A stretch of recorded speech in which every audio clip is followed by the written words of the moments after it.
Hello everyone. जैब के Indian economy and Indian financial system इस कंपोनेंट के डिस्कशन में आप सभी का स्वागत है। इस सेशन में हम हमारे डिस्कशन जो module 1 chapter 1 an overview of Indian economy उस पर थी उसको कंटिन्यू कर रहे हैं। तो पिछले सेशन में हम ऑलरेडी डिस्कस कर चुके हैं किस तरीके से ब्रिटिश रूल के वजह से इंडियन इकोनॉमी के वेरियस फीचर्स में चेंजेस आए। पहला, परसेंटेज ऑफ ग्लोबल जीडीपी में इंडियन जीडीपी का कंट्रीब्यूशन किस तरीके से गिरता गया।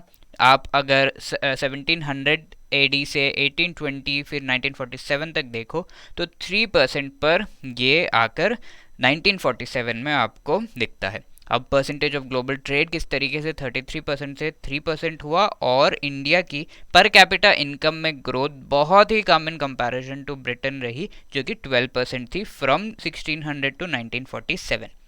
अब इसके वेरियस रीजंस और किस तरीके से इस टास्क को अकम्प्लिश किया हमारे ब्रिटिशर्स ने, उसको हम डिस्कस करते हैं यहाँ पर, जो कि बहुत ही इम्पॉर्टेंट है हमारे इवोल्यूशन ऑफ इंडियन इकोनॉमी के डिस्कशन के लिए। तो 1600 का समय था। हम जानते हैं कि 23% contribution Indian GDP global GDP में दे रहा था। ऑल्दो 1700 तक ये नंबर बढ़कर 24.4% हो गया, बट ब्रिटिशर्स का जो कहर है उसकी शुरुआत हो गई थी उनके इकोनॉमिक पॉलिसीज़ के वजह से। इंडियन इकोनॉमी को जो इफ़ेक्ट्स हो रहे थे वो धीरे धीरे दिखने लगे थे, और ओवरऑल हम इस समय में जो इंडियन इकोनॉमी की हालत थी और कंट्रीब्यूशन थी उसमें जो रिडक्शन है ब्रिटिश पॉलिसीज़ की वजह से, उसके बारे में डिस्कस कर रहे हैं। और इस डिस्कशन को और इस पूरे एक्सप्लॉयटेशन को हम 3 स्टेजेस में डिस्कस कर सकते हैं। सबसे पहला स्टेज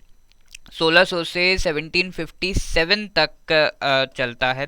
1757 में बैटल ऑफ प्लासी होता है, जिसमें ब्रिटिशर्स को बहुत ही इम्पॉर्टेंट राइट्स मिल जाते हैं with respect to rule in India. तो पहले तो सिर्फ ईस्ट इंडिया कंपनी चलती थी इंडिया में, जो कि ट्रेड से रिलेटेड और कुछ छोटे मोटे कमर्शियल राइट्स थे।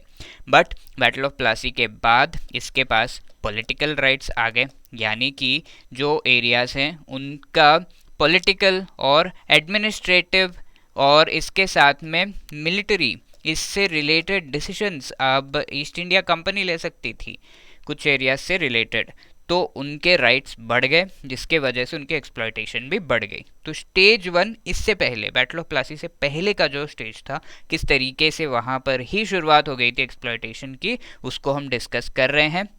और स्टेज 2 में हम देखेंगे कि 1757 से 1857 तक किस तरीके से ईस्ट इंडिया कंपनी के राज में इंडियन इकोनॉमी की एक्सप्लॉयटेशन होती है। अब 1857 में हम लोगों ने first war of independence, first revolt, Mangal Pandey, इनका नाम आपने सुना होगा। इस तरह के जो हमारे वीर थे उनके अंडर हमने फर्स्ट वॉर ऑफ इंडिपेंडेंस लड़ी थी, और इसके बाद ईस्ट इंडिया कंपनी को हटाकर ब्रिटिश क्राउन खुद ही इंडिया पर राज करने लगा, और जो क्वीन थी इंडिया की भी क्वीन बन गई। और इससे काफ़ी सारे इकोनॉमिक पॉलिसीज़ में ब्रिटिशर्स ने चेंजेस किए। तो 3 स्टेजेस में हम डिस्कस करेंगे। तीसरा स्टेज हमारा होगा, ये हो गया सेकंड स्टेज, और तीसरा स्टेज होगा 1857 से 1947 के बीच में क्या हुआ।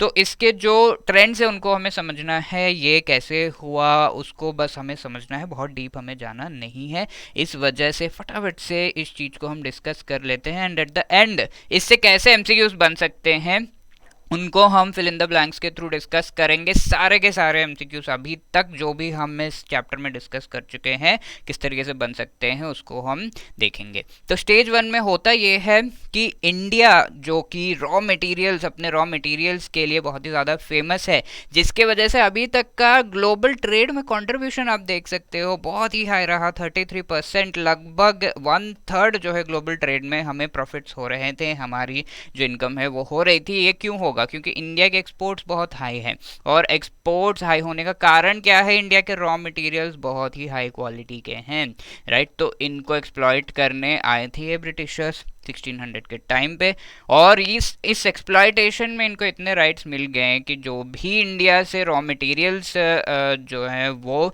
सारे वो ब्रिटेन ले जाते, अपने कॉलोनीज़ में ले जाते, अभी तक इन्हें बहुत ज़्यादा राइट्स इंडिया को रूल करने से रिलेटेड नहीं मिले थे, 1600 की बात हो रही है। और रॉ मटेरियल्स ले जाकर इंडिया को एक मार्केट की तरह यूज़ कर रहे थे, जहाँ पर वो ब्रिटेन और अपनी कॉलोनीज में प्रोडक्ट्स बनाते और इंडिया में ये सारे जो है डंप कर देते। ओके, तो इंडिया में धीरे धीरे जैसे जैसे इन्हें राइट्स मिलने लगे, इंडिया में जो भी इंडस्ट्रीज है, फॉर एग्जांपल क्लॉथ बना रहे हैं, कॉटन के कपड़े बन रहे हैं, तो उसके जो इंडस्ट्रीज है, उसकी जो फैक्ट्रीज है, उसकी जो मशीनें हैं, उसकी जो टेक्नोलॉजी है, उसको पूरी तरीके से डिस्ट्रॉय करने का काम इन्होंने किया, ताकि इंडिया में कोई और प्रोडक्ट ना मिल सके ब्रिटिश प्रोडक्ट्स के अलावा, ब्रिटिश कॉटन क्लॉथ के अलावा। आपको अगर पहनना है तो खरीदना तो होगा ही, इंडियन कॉटन आपको मिल नहीं रहा है। अब आप करोगे क्या? ब्रिटिश कॉटन क्लॉथ को ही खरीदोगे, क्योंकि वही अवेलेबल है।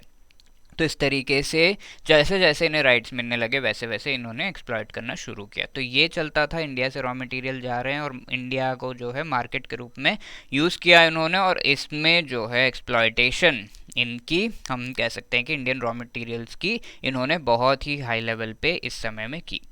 ये चलता रहा 1757 तक, जिस से रिलेटेड हमने अभी डिस्कशन किया कि बैटल ऑफ प्लासी में और भी राइट्स इन्हें मिले। इसके बाद जो एक्सप्लॉयटेशन इंडियन इकोनॉमी का शुरू हुआ, उसे हम स्टेज 2 में डिस्कस कर सकते हैं। 1757 से 1857 के बीच में जो एक्सप्लॉयटेशन का तरीका था, उसको नाम दिया गया है ब्लेटेंट रॉबरी, यानी कि इस समय खुले आम लूट हो रही थी। जो कहा जाता है कि इंडिया से सोना भर भर के जहाज़ों में ये ले गए, ये लगभग सही चीज़ है, हम कह सकते हैं। जो भी वेल्थ इंडिया में था, उस सब को जैसे जैसे इन्हें राइट्स मिलने लगे, वैसे वैसे उन एरियाज से वो पूरा का पूरा वेल्थ उन्होंने ब्रिटेन ट्रांसफ़र किया। तो इसे ब्लेटेंट रॉबरी कहा जा सकता है। पूरा का पूरा जो वेल्थ है, पूरे जो उनके इनकम है इंडिया से, उस सब को उन्होंने ब्रिटेन ट्रांसफ़र किया। तो इस तरीके से इंडियन इकोनॉमी की एक्सप्लॉयटेशन हुई स्टेज 2 में। अब 1857 के बाद अब तो हमने रिवोल्ट कर दिया, अब तो हमने फर्स्ट वॉर ऑफ इंडिपेंडेंस 1857 में हम कह सकते हैं मंगल पांडे, इन सभी जो है सेनानी हैं, उनके अंडर इंडिया ने रिवोल्ट किया। तो ईस्ट इंडिया कंपनी के जो राइट्स हैं उनको एंड कर दिया गया, और अब ओनली ब्रिटिश क्राउन के अंडर जो है सारा का सारा काम हो रहा था। अब एक्सप्लॉयटेशन काफ़ी प्यार से किया जा रहा था। स्टेज 3 में 1857-1947 के बीच में हमें पता भी नहीं चलता, और सारी चीज़ें एक एक करके इंडियन इकोनॉमी के जो ज्वेल्स थे वो सारे लूट लिए गए। Let me tell you, by 1857 India का कंट्रीब्यूशन जो है 16.1% हो चुका था। ठीक है, 1800s के टाइम पे हम कह सकते हैं 16% के आसपास, ये 23 से 16% के आसपास आ चुका था। अब फाइनल स्टेज 3 1857 से 1947 के बीच में जो इंडिया में सबसे पहला काम इन्होंने किया, जो इंडस्ट्रीज थे उन्हें डिस्ट्रॉय किया, इंडस्ट्रीज को बढ़ने नहीं दिया गया। जो भी इंडस्ट्रीज है, जो भी फैक्ट्रीज है, वो सारे ब्रिटिश फैक्ट्रीज या फिर ब्रिटिश लॉयल फैक्ट्रीज थे, यानी कि इंडियंस भी हैं तो वो ज़्यादा से ज़्यादा जो प्रॉफिट्स हैं वो ब्रिटिशर्स को देते, तो उन्हें लॉयल कहा जाता। ठीक है, क्योंकि इंडिया के साथ ऑब्वियसली गद्दारी कर रहे हैं, तो उस तरीके से डी इंडस्ट्रियलाइज इंडिया को किया गया। अब इंडिया के पास बचा क्या था? जो भी वेल्थ बची थी उसका ड्रेन हुआ। तो इसे एक थियराइज किया गया है इस चीज़ को, इसे कहा गया है, इसका एक पूरा प्रोसेस था इनका, और इसके बारे में कई ग्रेट लोगों ने चर्चा की है, इंक्लूडिंग दादा भाई नौरोजी, राइट। तो इनके बारे में हम देखेंगे आगे। और ये जो है वेल्थ ड्रेन होता है, जो भी पैसे, जो भी वेल्थ हमारी बची थी, उस सभी को इन्होंने धीरे धीरे करके अलग अलग नाम दे के ये जो है अपने कंट्री ले जाने लगे। फॉर एग्जांपल, एक तरीके के चार्जेस ये लगाते थे जिन्हें ये होम चार्जेस कहते थे। तो ये होम चार्जेस में होता ये था कि जो भी यहाँ पर इन्वेस्ट कर रहा है इंडिया में, उस इन्वेस्टमेंट पर जो भी ब्रिटिशर्स है या फिर अलग अलग कंट्रीज से इंडिया में जो इन्वेस्ट कर रहे हैं, ईस्ट इंडिया कंपनी और ब्रिटिश क्राउन के जो प्रोजेक्ट्स हैं उसमें, तो उनको डिविडेंड्स ये देते थे। जो भी डिविडेंड्स हो गया, प्रॉफिट जो भी उनके इन्वेस्टमेंट पर है वो देते थे, और साथ में ये जो लोन्स लेते थे उनका इंटरेस्ट यहाँ से आता था। इसके साथ हम ये कह सकते हैं जो भी सैलरीज हैं, अब ये तो इन्होंने यूके और जो ब्रिटेन है और उसके कॉलोनी से वहाँ पर भेजे। अब जो पर्सनल जो इनके इनकम थे उसको भी ये भेजते थे। इसके साथ जो भी इंडिया में ब्रिटिशर्स थे उन सभी के सैलरीज इंडिया के जो पैसे हैं उससे दिया जाता था। ब्रिटिश आर्मी आप कह लो या फिर सेक्रेटरी ऑफ स्टेट की बात कर लो, सभी के सैलरीज ये इसी तरीके से देते थे। इनको ये होम चार्जेस का नाम देते थे और आप हम पर ही राज करके हमारे ही पैसों पर जो है ऐश कर रहे हो। तो ये बात हो गई थी। अब वेल्थ तो बचा नहीं, अब जो बचा है हमारे पास वो है एजुकेशन और हमारे वैल्यूज़, उसको भी ख़त्म कर दिया गया, उसे वेस्टर्नाइज कर दिया गया। और इसके साथ इन्हें जो है इंग्लिश बात करते हुए बहुत ही लो स्किल्ड जो पीपल हैं वो मिल गए, जिनकी इंग्लिश की जो है नॉलेज ठीक ठाक थी ताकि उनसे काम कराया जा सके, और वो भी काफ़ी लो क्वालिटी का काम ये कराते थे। हाई पोस्ट पे इंडियंस को जाने नहीं देते थे। एग्रीकल्चर को कमर्शियलाइज कर दिया गया। फॉर एग्जांपल अपने खेतों में इंडिगो ही उगाओ। इंडिगो जो है उस समय कलरिंग के लिए क्लॉथ्स का और अलग अलग तरीके से यूज़ किया जाता था। राइस वीट ये नहीं उगा के इंडिगो ही उगाओ, ये चीज़ इन्होंने कही, और इसके वजह से फेमाइन ड्रॉट ये सब हो गया। तो खाना भी सही से जो है इनके समय में नहीं मिल पाया था। तो ये सारी चीज़ें सच है और इससे हम कह सकते हैं कि हमारी जो इकोनॉमी का कंट्रीब्यूशन 3% रह गया। और प्री इंडिपेंडेंस के टाइम के इकोनॉमी को टोटली अगर हम डिफाइन करें ब्रिटिशर्स के टाइम पर तो नियर स्टैग्नेशन था। 3% का ग्रोथ, यानी कि लगभग 0% ही है। इसे हम नियर स्टैग्नेशन कहते हैं, यानी कि ग्रोथ है ही नहीं इंडियन इकोनॉमी में। इंडस्ट्रियलाइजेशन को इग्नोर किया गया, ऑब्वियसली डी इंडस्ट्रियलाइज किया गया, और सोशल सेक्टर को पूरी तरीके से इग्नोर किया गया। एजुकेशन और जो वेलफेयर है वो तो बिल्कुल था ही नहीं। वुमेन और जो मार्जिनलाइज्ड कम्युनिटीज़ उनके बारे में सोचा ही नहीं जाता। और जो लेबर डेवलप किया, बहुत लेबर यहाँ पर इंडिया में अवेलेबल था, पर वो काफ़ी लो क्वालिटी का लेबर था। लो क्वालिटी के काम कराए जाते थे, हायर पोस्ट पर लिया ही नहीं जाता था। और ट्रांसपोर्ट की अगर हम बात करें या फिर इन जनरल इंफ्रास्ट्रक्चर की बात करें तो इससे ये अपने खुद के इंटरेस्ट के लिए डेवलप करते थे, ना कि इंडिया के भले के लिए। फॉर एग्जाम्पल जो ट्रेन है, रेलवेज ये लेकर आए, वो सिर्फ और सिर्फ जो इम्पोर्ट एक्सपोर्ट होते हैं उनको इंडिया के अंदर अंदर तक ले जाने के लिए जो है इन्होंने डेवलप किया। तो अपने खुद के इंटरेस्ट के लिए ये करते थे। तो इस तरीके से एक्सप्लॉयटेशन हुआ। और इस क्वेश्चन को आंसर करने की कोशिश करिए, जो भी चीज़ें हम अभी तक पढ़ चुके हैं उसके बेसिस पर। Which among the following statement is correct with respect to Indian economy before independence? Pre independence era में Indian economy was characterised by near stagnation, हाँ जी सही है। British East India company ignored industrialisation in the nation, ये भी सही है। Infrastructure was created to industrialise India, ये चीज़ गलत है क्योंकि खुद के ओन इंटरेस्ट के लिए ये यूज़ करते थे। तो ओनली 1 एंड 2 इज करेक्ट, ए हमारा सही जवाब है। वेल्थ ड्रेन ये जो है इसके बारे में कहा गया है किस तरीके से इंडिया से जो भी हमारी वेल्थ थी उससे सीधा सीधा कह सकते हैं चोरी किया गया एक तरीके से। और उसके बारे में दादा भाई नौरोजी ने सबसे पहले एस्टिमेट्स दिए गए थे, नेशनल इनकम के इन्होंने दिए थे, और उसमें वेल्थ ड्रेन की बात भी की थी इन्होंने। Poverty and un British rule in India इनकी जो बुक है, ये एस्टिमेट से 1867-68 का जो ईयर था उसके नेशनल इनकम के एस्टिमेट्स, और ये जो बुक है 1901 में पब्लिश हुई, राइट। तो इन्होंने सबसे पहले एस्टिमेट दिए थे नेशनल इनकम के, ये फैक्ट आप याद रखिएगा।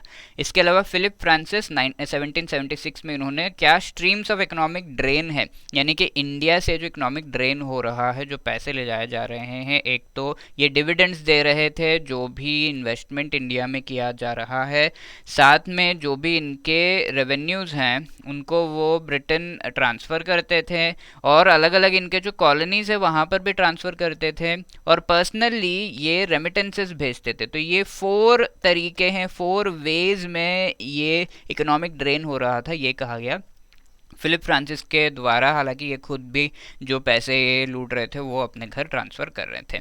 एडमंड बर्ग जो है ये इन्होंने मैकेनिज्म ऑफ इकोनॉमिक ड्रेन इसके बारे में कहा है 1783 में, और ज़्यादा डीप हम इसमें जाएंगे नहीं। और कुछ और नाम भी आप याद रख लीजिए जिन्होंने इस इकोनॉमिक ड्रेन थियोरी और साथ में नेशनल इनकम इंडिया की जो ब्रिटिश टाइम में थी उसके बारे में बात की है। विलियम डगबी हो गए, फिनलैंड शिराज हो गए, VKRV राव हो गए, और RC देसाई, राइट। इस क्वेश्चन को आंसर करने की कोशिश करिए। Who among the following publish the first estimates of national income in India, poverty and un British rule in India, इसमें इन्होंने 1867-68 में इसकी बात की है। तो आंसर ऑब्वियसली हो जाता है बी, दादा भाई नौरोजी, राइट। तो ये तो सारा हमने देख लिया कि इंडिपेंडेंस से पहले क्या हो रहा था ब्रिटिश रूल के टाइम में, ब्रिटिश रूल से पहले। अब आफ्टर इंडिपेंडेंस हमने क्या डेवलपमेंट की उसको हम डिस्कस करेंगे, और ये लिंक्ड होगा हमारे डिस्कशन पर। परसेंटेज ऑफ ग्लोबल जीडीपी हम जिस तरीके से अभी तक जानते हैं 1947 में ये 3% पे रह गई थी, बट हमने मेहनत की और 2021 में इसको हम 7.3% पर ले आए। यानी कि 100 रुपीज़ अगर ग्लोबल जीडीपी है तो 7.3% इंडिया का कंट्रीब्यूशन है। इसमें बहुत ही great people like doctor M S Swaminathan, जिन्हें फादर ऑफ ग्रीन रेवोल्यूशन भी कहा जाता है, इनका भी बहुत ही हाई कंट्रीब्यूशन रहा है। तो इसके बारे में डिटेल में हम अगले सेशन में डिस्कस करेंगे, और इन क्वेश्चंस को आंसर करके जो भी चीज़ें हम पार्ट 1 और पार्ट 2 में पढ़ चुके हैं इस चैप्टर में, उससे रिलेटेड जो भी क्वेश्चन बन सकता है वो आपके सामने है। तो इनको आंसर करने की कोशिश करते हैं according to Angus Madison database. पिछले सेशन में हमने ये डिस्कस किया था कि 1000 AD में 50.5% ग्लोबल जीडीपी का कंट्रीब्यूशन कौन सी दो कंट्रीज कर रहे थे, इट इज़ इंडिया और चाइना, राइट। और अकॉर्डिंग टू दिस डेटाबेस 1600 में इंडिया ग्लोबल जीडीपी का कितना परसेंटेज कंट्रीब्यूट कर रहा था, वो है 23%। GDP share of India in global GDP has dash 1600 से 1700 के बीच में जीडीपी शेयर क्या हुआ, वो इंक्रीज हुआ। इसके साथ ब्रिटिश रूल के under India developed into dash quality labour market. क्या ये हाई क्वालिटी है, लो क्वालिटी है? ऑब्वियसली हम जानते हैं low quality labour market. First estimates of India poverty and British rule में किस के द्वारा पब्लिश किए गए थे, दादा भाई नौरोजी, और ये कब पब्लिश हुआ था, 1901 में, ठीक है। According to the work of Angus Madison, India accounted for dash % of global trade. याद करिएगा हम ये डिस्कस कर चुके हैं 33% 1600 में, और 1947 तक ये 3% हो जाता है। ये चीज़ आपको याद रखनी है। ब्रिटिश फिलोसोफर्स, इंडियन नेशनलिस्ट जो कि रिसर्च कर चुके हैं वेल्थ ड्रेन थियोरी पर, उनके नाम अगर हम देखें तो दादा भाई नौरोजी हो गए, इसके साथ एडमंड बर्क हो गए, फिलिप फ्रांसिस हो गए, ये कुछ नाम है। Dash studied wealth drain theory during British era, and इसको जो है 4 ब्रॉड स्ट्रीम्स में इन्होंने क्लासिफाई किया। तो नाम है फिलिप फ्रांसिस, जिस तरीके से हम ऑलरेडी इस सेशन में डिस्कस कर चुके हैं। Home charges British colonial government का, इसमें हम क्या क्या इंक्लूड कर सकते हैं, एक तो हो गया डिविडेंड्स जो इन्वेस्टमेंट्स है उस पर बेचते थे, दूसरा हमारा हो गया इंटरेस्ट जो लोन्स पर दिए जाते थे वो हो गया, और तीसरा जो भी पीपल यहाँ पर हैं उनके सैलरीज और उनके पेमेंट्स जो ब्रिटिश पीपल यहाँ पर हैं उनको हम इंक्लूड कर सकते हैं होम चार्जेस में। इंडियाज़ पर कैपिटा इनकम 1600 से 1947 के बीच में 12% जो है इंक्रीज होती है। इसको बार बार रिवाइज करने से बहुत ही अच्छे तरीके से आप इनको याद रख सकते हैं। आई होप आपको ये सेशन पसंद आया होगा। आपके जो भी क्वेरीज़ हैं अगर, तो आप कॉल करके हमसे बात कर सकते हैं 8146207241 पर, या फिर आप अपनी क्वेरी को मेल भी कर सकते हो hello@edutap.co.in पर इस सेशन से रिलेटेड, या फिर डिस्कशन फोरम पर आप अपनी क्वेरीज पूछ सकते हो। Thank you.